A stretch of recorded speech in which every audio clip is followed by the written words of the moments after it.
There are two sort of periods of holy days for the Baha'is. One, which is just past, is the first day of the Baha'i year. Baha'is call it Nowruz. And Nowruz in Persian actually means new day. And it's the beginning not only for Baha'is of the new year, but it's also the traditional beginning of the new year for Iran and all Iranians, and going back far enough for the Zoroastrians, which the Zoroastrian faith is the ancient religion of Iran. And that holy day for Baha'is and Iranians in general falls on the 21st of March. And Baha'is celebrate it in various ways. It also marks the end of our fasting period, because Baha'is have a fast that involves abstaining from food, drink, and tobacco from sunrise until sunset from March 2nd through March 20th. It's rather the Baha'i equivalent of Lent, you might say, though it fell earlier this year than the Christian Lent. The other period of time for Baha'is for holy days is coming up, and this is what we call the festival of Rezvan. Rezvan is an Arabic word that means paradise, and it refers to the 12 days Baha'u'llah moved to a garden outside the city of Baghdad in April of 1863. This was called the Garden of Rezvan. And on the first day of Rezvan, Baha'u'llah gathered his followers together in this garden on the island, and he said that he was the promised one that God had sent to humanity, that he was a new divine messenger.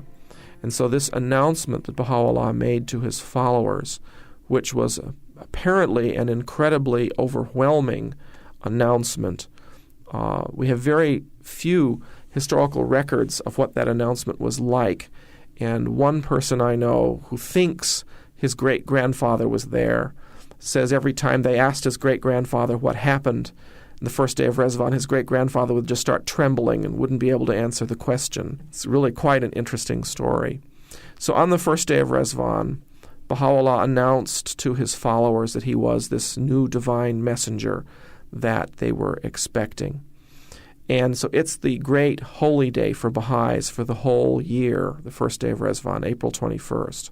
I should add something else about Rezvan, that there are 12 days in the festival of Rezvan because Baha'u'llah stayed on the island of Rezvan. This is an island in the middle of the Tigris River, which was a garden. And he was there for 12 days. And the first 9th and 12th days are particularly significant for Baha'is. Those 3 days are holy days on which Baha'is are supposed to suspend all work.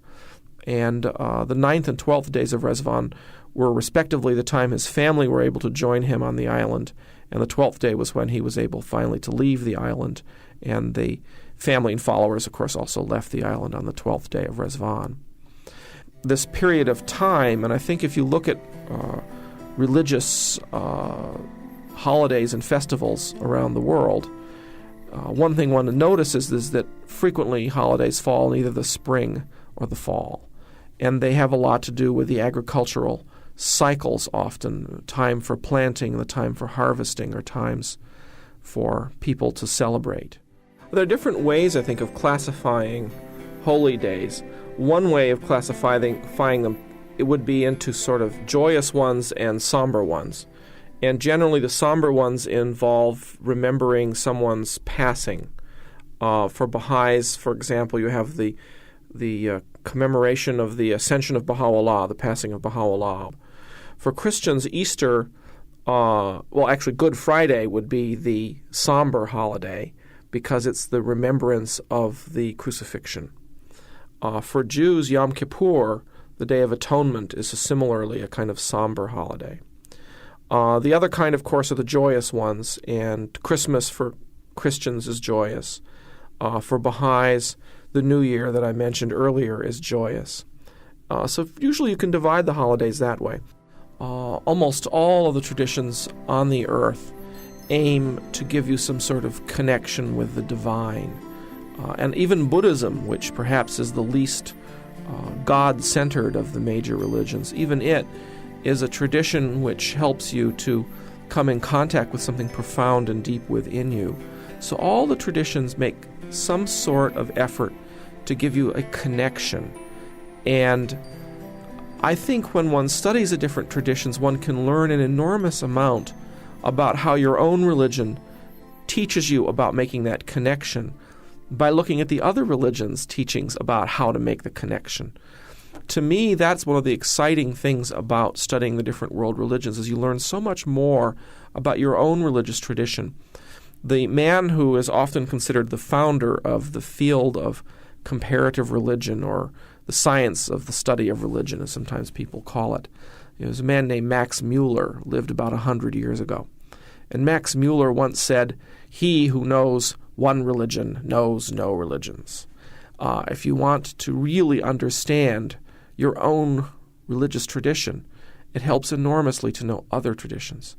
And then you get interested in the questions the other traditions ask and the answers they give, and you learn more about the questions your own tradition asks and the answers it gives.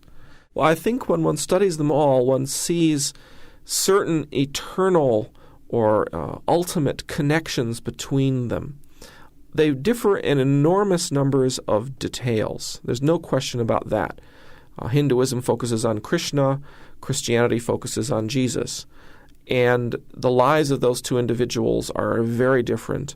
And the way they talk about the divine is very different. Krishna is considered to be the incarnation of a god Vishnu, and that's one god out of hundreds of millions.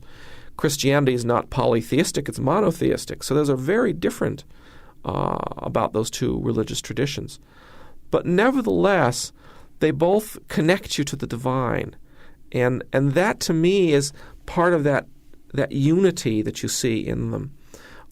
Another thing about them that I think you see very clearly when you study all the traditions is what people often call the golden rule: do unto others as you would have them do unto you. And that particular rule is found in every religion in the world. It's phrased differently, but you will find it in the scriptures pretty much of every tradition. And I know of someone who's actually created a little 8.5 by 11 sized piece of paper with all the quotations from the different scriptures of the world with that particular golden rule. Now, the golden rule may not seem like a particularly important starting point for finding commonalities among the traditions, but if you think about the golden rule as the basis of ethics, one of the things you very quickly realize is that it's pretty much the basis of most of the ethics of the different societies we have here in the world, because from it flows, "Thou shalt not steal," and "Thou shalt not covet thy neighbor's spouse." Most of these other particular concrete and specific ethical exhortations come from that golden rule. And so that particular commonality that the religious traditions share really means that they share an enormous body of ethics, an enormous body of attitudes towards people. And that I find very exciting and very encouraging, especially for the future of humanity, because it means we have something we can all build on together.